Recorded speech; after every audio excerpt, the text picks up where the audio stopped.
the right to legal counsel, the right to equal protection under the law, the right to a speedy and public trial.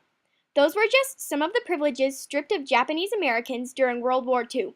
Having had almost all of their constitutional rights as Americans taken from them, we all must ask this question: were they citizens of the United States or prisoners? And there are a lot of rights that were ignored by our government.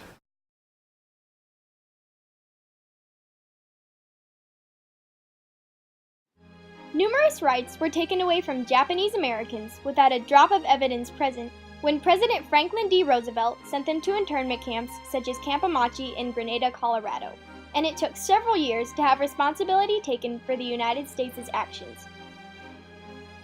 Historically, Japanese were not afforded the same right to become an American citizen as others. In the court case Ozawa v. U.S. 1922, the Supreme Court upheld the Naturalization Acts of 1790 and 1870, denying Japanese immigrants the ability to become citizens because they were not free white persons. Anti-Japanese sentiment skyrocketed and became nationwide when Japanese bombed Pearl Harbor. Yesterday, December 7th, 1941, a date which will live in infamy. The United States of America was suddenly and deliberately attacked by naval and air forces of the Empire of Japan. On December 8th, in response to the attack, the president asked Congress to declare war on Japan. 3 days later, the military established the Western Defense Command. Lieutenant General John L. DeWitt was put in charge. Anti-Japanese sentiment continued to increase due to fear of sabotage and espionage on the West Coast. On February 19, 1942, the president signed Executive Order 9066, which allowed the exclusion of any Japanese civilian from military areas along the West Coast without benefit of trial or hearing. This took away citizens' constitutional right to due process and violated Americans' rights included in Amendments 5, 6, 7, and 14. At this time, the Japanese were encouraged to move inland. However, no one wanted them to move to their state, except for Governor Carr of Colorado. Ralph Carr was the governor of Colorado from 1939 to 1943. He believed that the country was being unfair towards American citizens of Japanese descent and welcomed them to move to his state.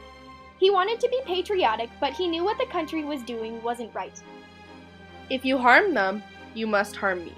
I was brought up in a small town where I knew the shame and dishonor of race hatred. I grew to despise it because it threatened the happiness of you, and you. The majority of Colorado citizens opposed to what Governor Carr thought and didn't want the Japanese Americans anywhere near their state. Newspapers fueled this across the state, attacking Carr for his position. Don't think for a moment any of these Japanese would hesitate to do damage to Colorado. Colorado don't want enemy aliens from anywhere. Let's keep them out.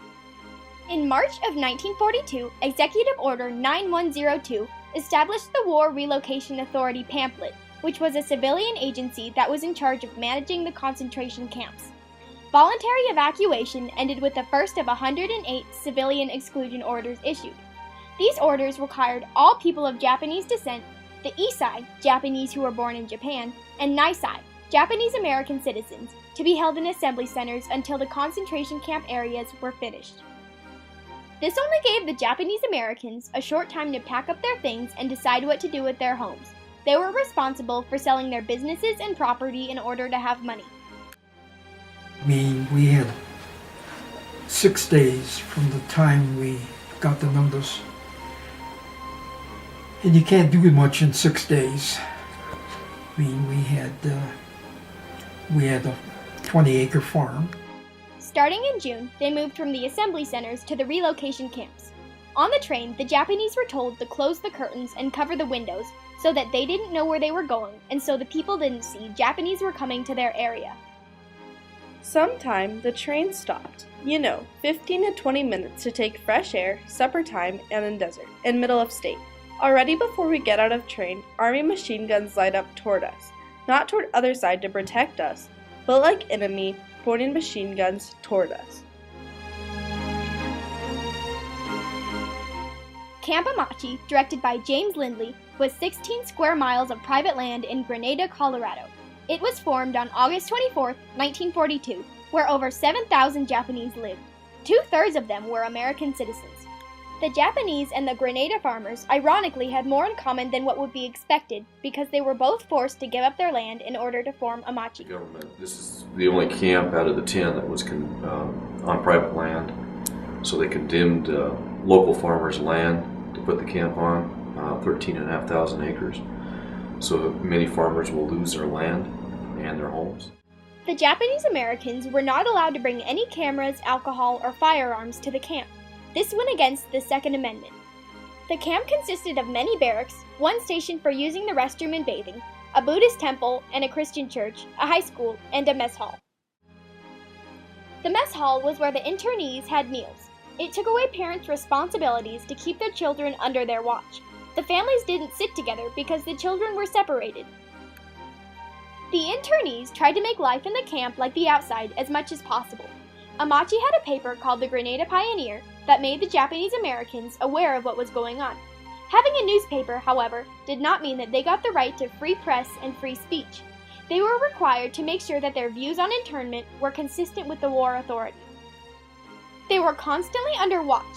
There were tall guard towers overlooking the entire camp and barbed wire surrounding them. They could only leave the camp for a day if they signed a loyalty oath and got a tag that proved what they were doing.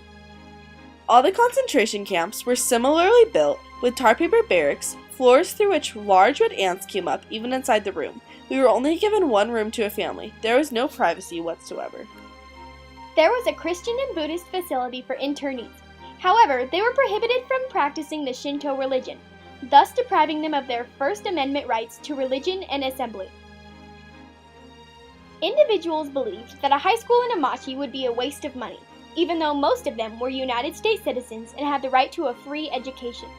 After some time, a school was built by the internees called Amachi High School. Can we, the graduating class of Amachi Senior High School, still believe that America means freedom, equality, security, and justice? Do I believe this?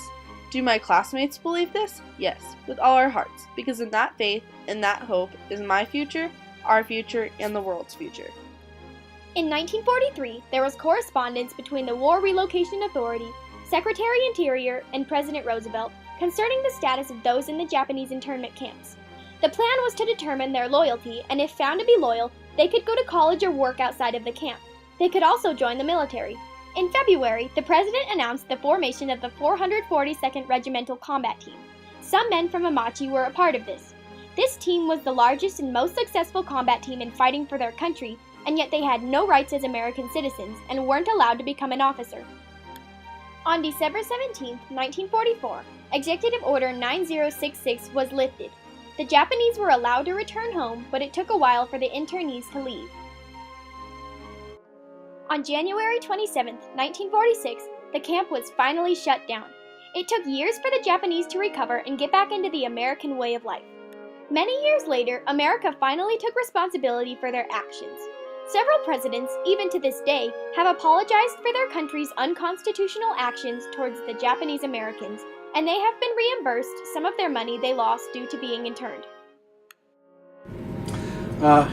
It was definitely unconstitutional and morally wrong, and I think the United States government has come to recognize that. The 442nd Regimental Combat Team was rewarded for their services in World War II. Unfortunately, many of the men were no longer alive to receive their medals. Very few of the men and women in Amachi were given their businesses back, and for some of the Japanese Americans, things were never truly the same. I wondered if America still means and will mean freedom, equality, security, and justice when some of its citizens were segregated, discriminated against, and treated so unfairly. I knew I was not the only American seeking an answer.